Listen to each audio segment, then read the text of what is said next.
Urip ojo kakean sambat,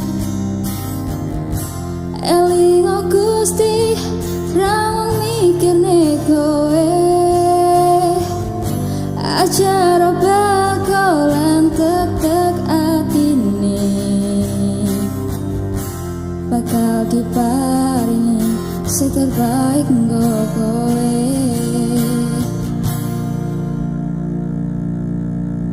Saapot-apote masalahmu,